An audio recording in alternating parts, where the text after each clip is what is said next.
Hi. If you who are someone who suffers from facial paralysis, synkinesis, Bell's palsy, facial asymmetry due to any cause, then one thing that you should not ignore at any cost is your posture. Your posture plays a very critical role whether you will be able to regain your facial symmetry or not. So in this video, let's understand how your posture impact your facial symmetry and what you should do in order to take care of your posture so that you can attain a good facial symmetry. Let's get started. Hello friends, for those who are meeting me through this video for the first time, I am Physio Meghna Dave. I'm the founder and CEO of HealthQ Rehab, a neuro-rehabilitation physiotherapist, over 18 plus years of experience helping people with various neuromuscular disorders with a keen interest on facial rehabilitation. So in this video, let's dive in to understand the role of posture in improving your facial symmetry post facial paralysis. When it comes to posture, posture is nothing but your body's resting position, be it in sitting, standing, walking, or even sleeping. Your posture determines which group of muscles are going to be in tension, which group of muscles will be relaxed in order to maintain you in that position. Whenever we talk about an abnormal posture or wrong posture, the normal curvature of your spine, the right positioning of your joints in the body is deviated or disrupted because of wrong movement patterns or else wrong use of muscle groups. Well, if we look at the research papers, there's nothing called as perfect posture. However, certain posture put you at a higher risk of injuries and at the same time other future impairments, as simple as a forward head posture. This, for example, in forward head posture, your neck muscles which are in the front are likely to get overstretched and is also getting overused, due to which this muscles gets tight and tensed, making your shoulders rounded. At the same time, the back neck muscle, which is responsible to keep you erect, becomes more weak. This weakness further leads to forward pull of the neck. And this can happen vice versa too. And similarly in other joints as well, same thing will happen. But when we talk about facial symmetry, especially due to conditions like Bell's palsy, stroke, synkinesis, in this scenario, there are some situations where there is more than required force that is being laid upon on certain group of muscle, making those muscles weak, and certain group of muscles making them tensed and tight. Let's first talk about importance of a neutral head position or else position of cervical spine. A neutral head position ensures that your muscles which are in the front of the neck and back of the neck are in equilibrium, maintaining the neck in a neutral position, making your facial muscles also in the relaxed position. But if your neck muscles or else your cervical spine is having a forward neck posture like this, then your sternocleidomastoid muscle, which is a side neck muscle, which will become tight. At the same time, the suboccipitus muscle, which is the muscle at the back of your skull, the end of your skull and the beginning of your cervical spine, that muscle will also get tensed, making your neck movements very restricted, and this can give you headaches as well and can pull your forehead muscles upward, which is very commonly seen in synkinesis. If you are someone who is suffering from synkinesis, you would have observed the affected side of synkinesis, the eyebrows are raised more up compared to the normal side. This is majorly due to the forward neck posture too. So if you want your eyebrow level to get better, you need to make sure that you relax your back neck muscle, sternocleidomastoid muscle, so that there is good mobility for the forehead muscle, making your forehead muscle much more relaxed than tensed. That's not all. Due to forward head posture or facial asymmetry, your platysma muscle gets tight, making your face tilted towards one side, leading to asymmetrical face and further deviation in the body as well. Regular stretching and myofascial release of the neck muscles help you to overcome this asymmetry. And that's not all. When this forward head posture persists for a long period of time, it also brings deviation in your jaw position, making your jaw deviated towards one side, facial movements weird or asymmetrical. Your facial features are symmetrical, at the same time can give you jaw pain and other TMJ issues. In order to work on all of these, posture correction exercises being aware about your posture symmetry is something that you should adopt. Now, when I say awareness of posture symmetry, doesn't mean only mirror is one way of doing it.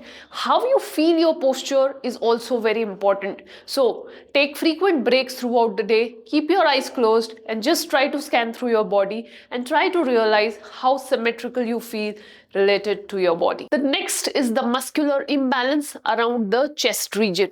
This is also a very common issue which impact your facial features. If you have habit of chronic slouching, one-sided sitting, there will be overdevelopment of certain neck muscles and there will be shortening of your facial muscles. Majorly, these muscles will be muscles of your cheek, which are responsible for your chewing, like masseter. At the same time, the opposite side will get underused, making those muscles more weak, drooped, and will have a flattened appearance. The next postural issue that you can have is an abnormality, which could be in the form of a TM joint dysfunction or else a temporomandibular joint dysfunction.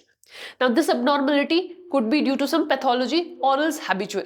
If you are someone who is habitual to mouth breathing, snoring, teeth grinding, at that time your TM joint has to work more, giving you postural deviation and altered facial appearance. This will make your one side of the jaw protrude more compared to the other side.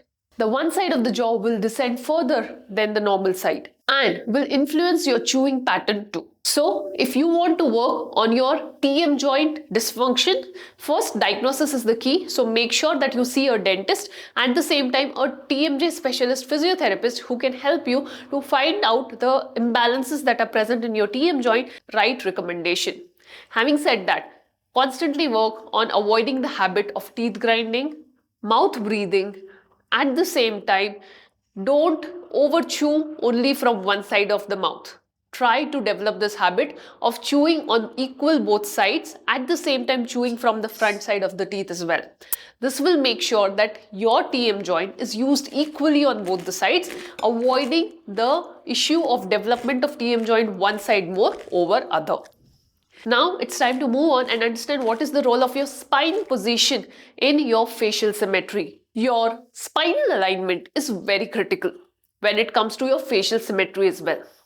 In studies, it has been found out that people who have got some spinal issues like scoliosis, which is one side more curving of their spine, or else S shape of your spine, in those people, one side of the neck muscles are also tensed, tight, giving facial asymmetry. In fact, people who have got pelvic tilt issue as well will observe that their one side of the shoulder is raised compared to the other side, giving the facial features also similar way, where one side of the cheek face will be more deviated towards the raised shoulder side and the depressed shoulder and the body side, the cheeks will be less developed. This happens due to compensatory shift in the spine, neck, and even the jaw muscles, which ultimately affects the head position and your facial muscle position too.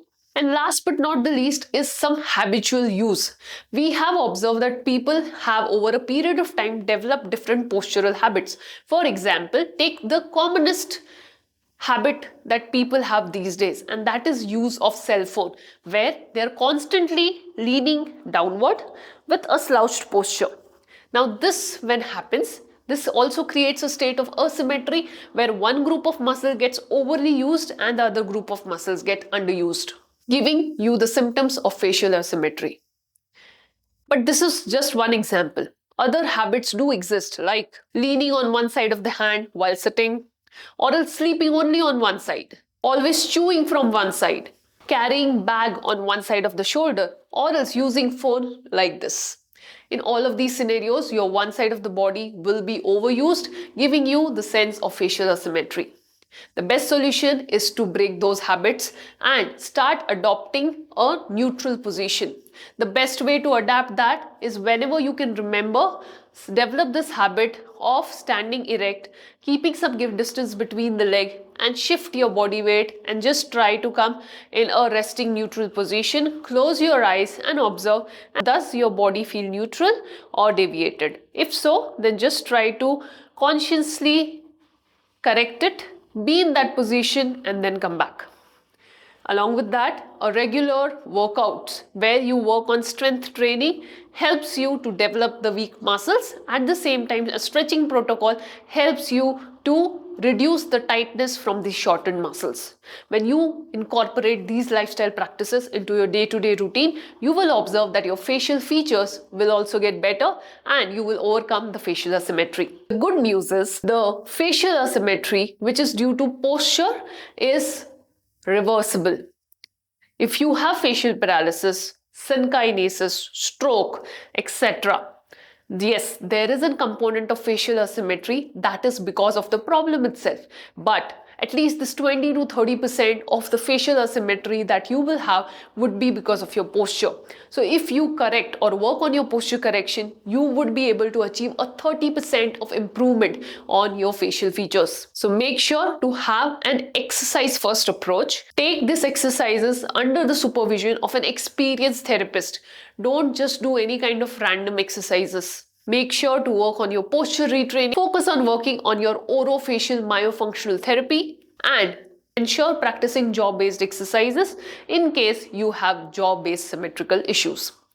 If you want further help related to your facial asymmetry, be it due to facial paralysis, Bell's palsy, synkinesis, stroke, or a facial deviation that you observe in general, feel free to reach out to us. We specialize in helping you with this facial asymmetry. We are a team of therapists which includes physiotherapists and speech therapists, psychotherapists and nutritionists who work together on improving your facial symptoms. On that note, I'll end this video here and I'll see you in another video. Thank you.